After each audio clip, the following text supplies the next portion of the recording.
예, 안녕하세요. 부세알람입니다. 예, 이번 시간에는 제가 지난 시간에 말씀드린 대로 지난 시간에 전매 제한 관련해서 전매가 허용되는 경우랑 이제 그 벌칙 관련된 내용을 좀 말씀드렸고, 예, 이번 시간에는 이제 불법 이제 전매 사례를 통해서 지금 이게 지금 현재 올해 다 발생된 내용입니다. 최근에 이게 이제 적발 사례들이 좀 나왔어요. 적발 사례들이 나왔고, 그 내용을 가지고 한번 내용을 좀 알아보도록 하겠습니다. 보통 이제 불법 전매 사례라는 거는 뭐 이런 경우겠죠. 원래 원칙적으로 뭐 전매 제한이 이제 풀리면 크게 상관이 없는데, 예, 전매 제한 기간 동안 보통 이제 매도자랑 매수자가 있게 되죠. 이것뿐만 아니고 이제 보통 이제 여기서 이제 중개도 하시는 분도 있고요. 이렇게 뭐 하는 이유는 뭐 다 그런 거겠죠. 만약에 뭐 피를 뭐 5천만 원 주고 산다는 거는 향후에 좀 더 이제 상승 가치나 이런 걸 보고 이렇게 거래가 좀 이루어지게 되죠. 그런데 요거를 하시면서 보통 이렇게 이제 계약을 맺은 다음에 이때 뭐 신고도 할 수가 없죠. 왜냐면 지금 전매 제한 기간이기 때문에. 그래서 이제 서로 간에 이제 불안하기 때문에 보통 이제 공증을 쓰게 됩니다. 공증을 쓰는데 공증을 해야 되느냐 말아야 되느냐 이게 중요한 게 아니고요. 중요한 부분은 그겁니다. 이런 자체를 좀 하지 않는 게 바람직하다는 거죠. 이렇게. 이제 뒤에 이제 내용 보시면 아시겠지만 불이익이 많기 때문에, 예, 혹시라도 이거 지금 뭐 알선을 받는다거나 이거를 좀 고려하시는 분은 한번 내용 좀 일단 보시고 신중하게 좀 생각하시기 바랍니다. 그리고 요즘은 공증이 또 위험한 부분이 하나가 공증 사무실에 파파라치들이 많답니다. 그런 건 뭐냐면 이런 거 하는 거 보고 신고하면 포상금이 나오거든요. 이런 분도 있고, 지금 대부분 또 이걸 제 속된 표현으로 공증 사무실이 뭐 털린다고 하거든요. 그러면은 여기 공증 사무실이 이제 털리게 되면은 여기 그동안 이제 공증 계약 서류들이 있죠. 이제 그런 것들이 다 오픈이 되겠죠. 예, 그래서 적발되는 사례고, 제가 말씀드리는 뒤에 이제 두 가지 사례는 다 이제 공증 사무실이 털림으로 해서 다 이렇게 적발이 된 겁니다. 그 내용을 좀 한번 하나씩 좀 살펴보도록 하겠습니다. 예, 먼저 이제 불법 전매 사례, 전매 제한 기간 동안 이제 불법 전매. 이거는 한 몇 년 전에 지금 했고요. 이제 최근에 이제 적발이 된 내용이고요. 이 내용 좀 알아보도록 하겠습니다. 일단 분양권 당첨된 매도자가 있었고요. 여기 이제 매수자가 있게 됩니다. 매수자는, 예, 이제 알선을 통해서 이제 알게 돼 갖고 이렇게 일정 프리미엄을 주고, 예, 분양권을 매수하게 됩니다. 그리고 이제 공증을 쓰신 거죠. 공증을 섰고 이제 그러던 와중에 또 이제 알선업체에서 또 연락이 옵니다. 이거를 또 넘길 수가 있다. 뭐 이런 얘기를 듣고, 예, 이때 협의된 게 한 1,000만 원 정도 이제 프리미엄을 받고 이제 넘기게 됩니다. 그리고 나서 준공된 후에 최종 매수자분한테 이제 소유권 뭐 이전 등기가 좀 이루어졌겠죠? 이루어졌고, 뒤에 얘기하겠지만 이분은 이제 미등기 전매에 좀 이제 또 해당이 됐었고요. 이러던 와중에 이제 공증사무실이 제가 아까 어떻게 속된 표현으로 뭐 털렸다고 해야 되는데, 일단 여러 가지 적발이 돼서 어떤 신고를 받고 이제 조사하는 과정에서 이제 요 공증사무실에서 공증했던 사례들이 쫙 나왔던 것 같습니다. 그래서 많이들 걸리신 것 같고요. 먼저 이분 내용 먼저 한번 알아보도록 하겠습니다. 이분은 이제 받고 그 다음 넘기게 됐는데, 이런 거래의 특징상 보면은 이게 다 어떻게 보면 현금 거래입니다. 왜냐면 이건 지금 불법 거래이기 때문에 뭐 계좌이체 내역 이런 거 남기질 않고, 예, 보통 거래를 하게 되죠. 이제 그런데 여기 이제 과세당국 조사가 나왔을 때 이제 1,000만 원 넘기고 이제 팔았다 이렇게 하는데, 과세당국에서는 이걸 고지고대로 믿을 수가 없죠. 예, 믿을 수가 없는 게 이걸 1,000만 원 받았는지 5천만 원 받았는지 실제 중간에서 얼마나 차익을 챙겼는지 알 수가 없죠. 왜냐하면 그 차익을 정확히 알아야 양도세도 이렇게 부과할 텐데, 그런데 여기서 일이 좀 더 커진 게, 요 매도자 입장에서 매도자는 양도세를 좀 줄여볼 요량으로 원래 프리미엄을 한 1억을 받았는데 5천만 원을 받았다고 한 겁니다. 이제 그렇게 얘기하는 순간 이 매수자분은 어떻게 보면 코너에 몰리게 됐죠. 코너에 몰리게 된 거는 요 얘기도 다 이제 거짓말로 이제 받아들인 거죠. 그런데 제가 보니까 이렇게 적발됐을 때 내용들을 보면은 다음 사례도 그렇지만은 매도자, 매수자 이렇게 알선업체 거의 협조들이 제대로 이루어지지 않는 것 같아요. 각자 알아서 하고, 특히 알선업체는, 예, 떴다방에서 했다고 좀 얘기해달라. 그래서 좀 이렇게 빠지려고 하는 대부분, 예, 그런 식으로 좀 나오고 있습니다. 그래서 이분은 이제 이런 상황이 되니까 이 당시에 이분은 이제 세무사한테 이제 의뢰를 했었고요. 그런데 이제 과세당국에서는 어떻게 보면 이제 좀 전문 투기꾼으로 지금 인식을 하게 된 거죠. 실제 이분은 1,000만 원을 받았다는 걸 이제 소명을 해야 되겠죠. 그러려면은 그 당시에 이제 계좌이체 내역이나 여러 가지 자금 내역, 그래서 이제 그런 것들을 소명을 해야겠죠. 그래서 통장 내역 등 이제 그런 것들을 다 이제 제출을 하고, 그리고 이 당시에 뭐 받았던 영수증부터 이제 여러 가지 이제 내역들을 다 이제 뭐 제출을 하게 됩니다. 결론적으로 이분은 이제 여러 가지 그 영수증부터 해서 그때 이제 정황을 여러 가지 이제 얘기를 하게 되고, 그런 관련된 이제 내역서, 이렇게 통장에서 이렇게 내가 돈을 찾았고 빼고 이런 내용들 다 이제 입증을 하게 되고요. 그런데 이렇게 입증하는 과정에서 이제 이 부분에 또 관계를 어떻게 보면 이럴 때 이제 명확히 다 얘기를 해야 되거든요. 근데 이 부분을 계속 숨기려고 하다 보니까 계속 아구가 안 맞았던 거죠. 여기 의뢰했던 이제 세무사님이 이제 조언을 해주신 거죠. 이러다가는 다 뒤집어 쓸 것 같다고 뭐 이런 식으로 이제 조언을 듣게 되고, 그리고 또 한 가지 우리 청취자 여러분들도 좀 알아두셔야 될 내용이, 원래 이제 부동산 거래 신고라는 게 있습니다. 이거 내용은 아실 텐데, 거래계약 체결일부터 60일 이내입니다. 체결일부터 60일 이내에 일단 신고를 해야 됩니다. 신고를 해야 되는데, 만약에 이렇게 신고를 안 했을 때는 60일 이내에 신고를 안 했을 때는 500만원 이하의 과태료의 대상이 됩니다. 그런데 단서 조항이 있습니다. 예를 들어서 우리 부동산이죠. 이제 공인중개사분하고 거래계약을 이제 작성한 경우에, 그래서 부동산에서 이제 거래했을 때는 요 1항에도 불구하고 요 신고 의무는 공인중개사가 좀 하게 되어 있습니다. 여기서 의미하는 바는, 예를 들어서 부동산에서 이렇게 거래했을 때는 나중에 이제 신고를 안 했어도 우리 이제 각각 그 거래 당사자들은 아무 책임이 없어요. 그런데 아까 이제 불법 거래 지금 한 거기 때문에 신고도 할 수가 없죠. 그래서 분명히 이거 과태료는 나올 테고, 이거 만약에 이제 중개사 없이 했다 그러면은 이 당사자들이 고스란히 이제 과태료를 내야 되는 좀 상황이 된 거죠. 그러니까 요거까지 부담할 수밖에 없는 지금 내용으로 좀 갈 수밖에 없고요. 뭐 요런 내용은 또 요런 내용대로 있고, 어찌됐든 앞선 내용도 있지만은 이게 지금 사실관계를 증명하려다 보니까 이 관계를 빼고서는 여러 가지 앞뒤가 안 맞는 거죠, 계속. 그래서 결론적으로 이분도 어쩔 수 없이 이제 이실직고를 하게 된 거고요. 이분이 이실직고 했다고 해서 이분이 뭐 그렇게 문제가 됐던 건 아니지. 이분도 어떻게 다 이제 알선을 받고 이제 진행했던 건데, 결론은 이제 이 알선업체에서 그냥 빠지게 된다는 것도, 이것도 좀 문제가 있는 거고요. 그죠?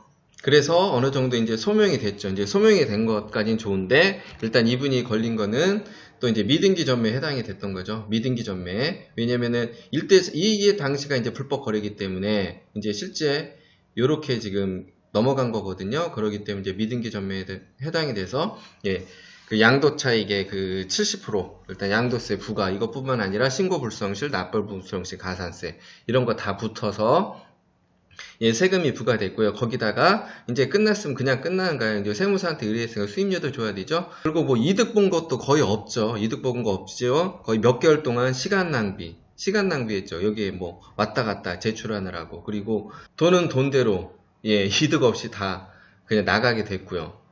여기서 이제 염두하실 부분은, 뭐 나는 괜찮겠지 이제 그런 것보다는, 보통 이제 알선을 받게 되면은 이제 그렇게 합니다. 이거 하면 또 얼마 더 주고 팔 수 있다, 이런 식으로 뭐 얘기도 하고 그러는데, 어쨌든 그렇게 해서 나중에 이렇게 적발이 되면은 큰 이득 없이 시간 낭비, 돈 낭비, 그렇게 들어가게 됩니다. 그러면 이분은 이분대로 뭐 이 정도에서 지금 끝났다고 치지만은, 자, 매도자 입장을 한번 보겠습니다. 매도자는 일단 과태료는 과태료대로 나오고, 자, 양도세 안 낸 거 있죠. 이 당시에 신고도 안 했죠. 그렇기 때문에 신고 불성실 가산세, 납부 불성실 가산세, 이것까지 지금 다 물어야 되고요. 과태료는 과태료도 내야 되고, 여기 보시면은 양도세 같은 경우는, 무신고 가산세 같은 경우는 20%에서 최고 뭐 부당하게 이제 신고 안 했을 때는 최고 40%까지 부과가 됩니다. 그리고 납부지연 가산세는, 이거 참고로 알고 계세요. 2019년 2월 12일 이후부터는 원래 0.03%였는데 0.025%로 일단 조금 이제 하향 조정이 됐어요. 그래서 예를 들어서 제가 한번 해볼게요. 만약에 요거는 내가 프리미엄을 얼마 받았다는 건 아니고, 만약에 양도세가 이제 계산했을 때 예를 들어서 한 3천만 원이 나왔다고 칠게요. 그럴 경우에 한번 어떻게 되냐면은, 뭐 무신고 가산세 20%를 적용하게 되면은 600만 원 나오죠. 요거 내야 되죠. 그리고 여기서 만약에 계속 보통 여기 이렇게 불법 전매 거래하게 되면 뭐 1년도 될 수 있고, 뒤에 나오지만은 기간이 더 길 수도 있어요. 그러면은 일수입니다. 일당 0.02%의 이제 가산세가 되고요. 이게 3천만 원일 경우에 했을 때 1년에 273만 원씩 계속 플러스가 되는 구조입니다. 그러면은 이런 양도세는 양도세도로 내야 되죠. 뭐 여기서 끝나나요? 아까 말씀드렸죠.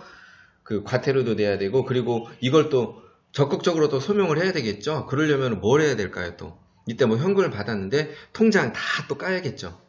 그런데 자, 보세요. 이 매도자나 우리 매수자 입장에서 보세요. 만약에 그 통장 내역이나 이런 거를 증명할 때 그게 뭐 정상적으로 뭐 했던 거는 모르는데, 이 통장 내역에 혹시 어딘가 알려지지 않을 그런 내역들이 있게 되면은 이거로 인해서 나중에 문제가 좀 더 커질 수도 있겠죠.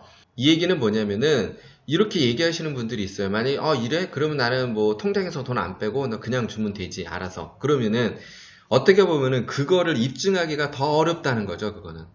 왜냐면은 그나마 이렇게 통장에서 내가 얼마를 찾아서 뭐 현금으로 줬든 뭐 이런 게 입증이 돼야지 그 거래 사실이 좀 어느 정도 입증하는 데 도움이 될 텐데, 생뚱맞게 그냥 아무 돈도 없는데 어디선가 돈이 나와서 그걸 줬다 이러면 오히려 그 나중에 증여세부터 해서 여러 가지 또 문제가 더 불거질 수 있다는 겁니다. 그리고 과태료 부분은 제가 이제 앞서서 내용 좀 말씀드렸죠. 이제는 여기 이익에, 만약에 이익에, 이거는 양도세만 지금 3천만 원이니까 제가 이걸 가정했지만은, 이익의 3배에 해당하는 금액이 3천만 원을 이제 초과할 때는 징역 또는 그 이익의 3배에 해당하는 벌금을 처한다 해서, 기존에는 3천만 원 이하의 벌금이었거든요. 이 얘기는 뭐냐면은 이제 눈덩이처럼 불어난다는 거죠. 오히려 조금 여기서 양도 차익 보고 가려고 하다가 이제는 배보다 배꼽이 더 큰 상황으로 진행이 되게 된다는 겁니다. 참고 삼아서 이건 뭐 제가 진작에 뭐 다뤄드린 내용인데, 이거 양도세, 양도세 계산하는 방법. 요건 이제 정상적인 거래일 때고, 만약에 요런 거래는 요런 걸 기준으로 해서 양도세를 책정을 해서 이런가 가산세 이런 거를 붙이게 되죠. 그리고 아파트 분양권 또 이제 중개수수료 이거 관련된 내용도 제가 다뤄놨으니까 요 내용 한번 처음 오시는 분들 한번 참고해서 보시면 될 것 같아요. 다음으로 불법 전매 사례 이제 두 번째 사례입니다. 여기서도 이제 매도자가 있었고 매수자가 있는데, 이 매수자 또한 이렇게 좀 알선을 받게 됐습니다. 이분은 중간에 또 넘기신 건 아니고 이분은 이제 취득하게 된 거죠. 이분들 또한 공증을 쓰게 되죠. 여기서도 또한 공증사무실이 또 다 적발이 돼서 이렇게 걸리게 된 사례고요. 그러니까 뭐 이런 얘기 들으면은 그러면 공증 안 쓰면 되지 않겠느냐 뭐 이렇게 말씀하시지만은 나중에 이렇게 이제 계약만으로 여러 가지 또 상황들이 발전될 수 있습니다. 서로 간에 계약을 뭐 취소하겠다 뭐 이렇게 좀 나올 수도 있기 때문에, 복잡하기 때문에 그것 때문에 일단 공증을 뭐 이렇게 서서 가는 부분이 없지 않아 있거든요. 또한 이 매도자가 뭐 A한테도 팔고 B한테도 팔고 C한테도 팔고 프리미엄 받고 요렇게 좀 거래가 될 수도 있겠죠. 나중에 상황은 어떻게 될지 모르는 거예요. 이제 앞서서 제가 내용에도 말씀드렸지만, 이렇게 이제 적발이 됐을 때 보면은 어떻게 보면은 이렇게 당사자 간에 서로 막 협의를 해서 어떻게 좀 진행을 해야 되는데, 특징상 서로 이렇게 떠넘기기 식으로 좀 하는 게 좀 많다는 거죠. 떠넘기기 식으로 좀 하는 내용들이 대부분 다 그렇게 진행이 돼요. 그리고 여기서도 또한 일단 좀 빠지는 거죠. 또 여기서 떴다방에서 했다고 또 이렇게 얘기해 달라. 이제 그런 식으로 또 여기서도 진행이 됐던 거고요. 뒤에 이제 나오겠지만은 이제 이 두 분 간의 사례는 지금 또 이제 법정 공방까지 지금 가는 내용까지 좀 걸리게 되는데, 그 내용을 한번 보면은 일단 이 매수자 입장에서도 이 거래된 그 거래 금액이 이게 지금 그 사실관계를 어떻게 보면 확인할 수는 없어요. 여러 가지 이제 그 자금이나 어떻게 됐고 이런 것도 또 다 입증을 해야겠죠. 입증하려면 뭐 있어요? 기존의 통장 거래 내역들 또 다 속된 표현으로 다 까야겠죠. 다. 그래서 그걸 이제 소명을 하고 이제 입증을 해야 되는데, 이분 거래의 이제 특징은 좀 그랬던 것 같아요. 뭐냐면은 양도세를 또 이제 부담을 하겠다. 이제 이런 내용이 좀 들어갔던 것 같아요. 양도세를 부담을 하겠다고. 거래 당시에 이제 그렇게 좀 계약이 된 것 같아요. 그런데 이 매도자분은 그 받기만 하고 일단 양도세 신고를 좀 안 했던 것 같아요. 참고로, 자, 우리 매수자가 그 양도세를 부담할 경우에는 그 양도세 부담 금액까지 매도자는 그게 양도 차익이 있는 거로 봅니다. 양도세 계산할 때. 매수자가 부담한 양도세도 양도 차익으로 보아서 양도세를 계산해야 돼요. 근데 어쨌든 결론적으로 이분이 또 신고를 안 하셨고 이제 그런 과정으로 적발되고 나서 이제 그게 다 이제 걸리게 된 거죠. 그랬는데 이분 보세요. 이분 입장에서는 앞서서 말씀드린 과태료는 과태료대로 내야 되죠. 그리고 양도세, 신고 불성실 가산세, 납부 불성실 가산세 이렇게 돼 있는데 이 당시에 이제 이런 내용으로 좀 했다는 근거로 해서 매도자 쪽에서 날라온 겁니다. 이게 한 6,500여만 원 정도가 나왔나 봐요. 매수자한테 내라. 여기서 끝이지 않고 이거를 안 할 때는 뭐 소송도 걸겠다. 요 내용을 근거로 해서 소송을 걸겠다. 이제 이런 내용까지 지금 나온 거죠, 지금. 요렇게까지 이거 다 내라고. 근데 매수자 입장에서는 어떻게 보면은 좀 황당할 수가 있죠. 그 당시에 양도세 달라고 해서 양도세도 일단 미리 다 줬었고. 그런데 요거를 지금 다 부담하라고 하니 좀 황당할 수밖에 없죠. 설령 양도세를 뭐 부담한다고 하더라도 요렇게 신고 불성실 가산세, 여기서 신고 안 한 납부 불성실 가산세 이런 것까지 다 한꺼번에 내라는 것도 일단 요거는 좀 상황에 좀 안 맞는 것 같고요. 그런데 어쨌든 요렇게 좀 강력하게 좀 나온 것 같습니다. 그래서 이제 이 매수자 입장에서는 이제 요런 부분을 가지고 잘 협의해서 좀 진행을 하려고 하는데 이걸 일방적으로 다 부담하라고 하니까 좀 황당했던 거죠. 그리고 이제 매수자분 입장에서는 알선 업체에 조금 이제 좀 서운한 부분이 좀 없지 않아 있었던 것 같습니다. 왜냐면 이런 거를 좀 적극적으로 이렇게 좀 그 중재를 좀 해주셔야 되는데 이런 게 좀 미온하다 보니까 이제 그런 부분이 있었던 것 같고 이 내용은 아직 뭐 이렇게 결론된 내용은 아닙니다. 지금 매수자 입장에서는 지금 이제 맞대응을 지금 준비를 하고 있고요. 적어도 이거를 뭐 다 내느니 어차피 나도 같이 가겠다는 거죠. 소송을 하면은 이거보다 덜 나올 거라는 거죠. 당연하겠죠. 이런 아무리 이게 명시돼 있다 그래도 여기서 신고 안 한 것까지 여기 다 부담할 필요는 없을 테니까요. 제가 이런 내용을 좀 말씀드리는 거는 처음에 이렇게 위에도 그렇지만 웃으면서 계약할지 모르겠지만 나중에 이렇게 적발이 되고 나면은 손해는 쌍방 다 크게 되고요. 여기서도 보세요. 뭐 이게 큰 실익이 없는 거죠. 돈은 돈대로 나가죠. 시간 낭비하죠. 이거 만약에 또 소송까지 간다고 생각을 해보세요. 얼마나 이게 깝깝한 일일까요, 이게. 그리고 제가 이제 앞서서 계속 말씀드렸지만, 이제는, 그 과태료, 이 벌금이 좀 크다. 이제 이 부분 꼭 참고하시고요. 마지막으로 결론을 말씀드리겠습니다. 제가 이제 이렇게 세금하고 이제 분양 청약을 다루다 보니까, 많이들 좀 문의들이 오세요. 전매 관련해서. 근데 저는 분명히 하지 말라고 좀 말씀을 드리고 있고요. 그런데, 일본 알선 업체에서도 이렇게 요즘 연락이 가는 것 같아요. 그런데 제가 앞서서 첫 번째 사례에서 그 사장님, 그 매수자 분은 좀 알고 계신데 그분은 또 연락을 받았답니다.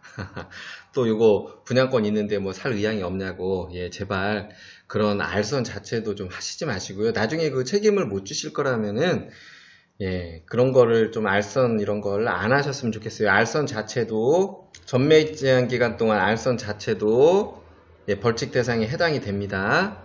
그리고 일단 매도자가 어떻게 보면 피해가 더 커요. 피해가 더 큰데 매도자 입장 한번 볼게요.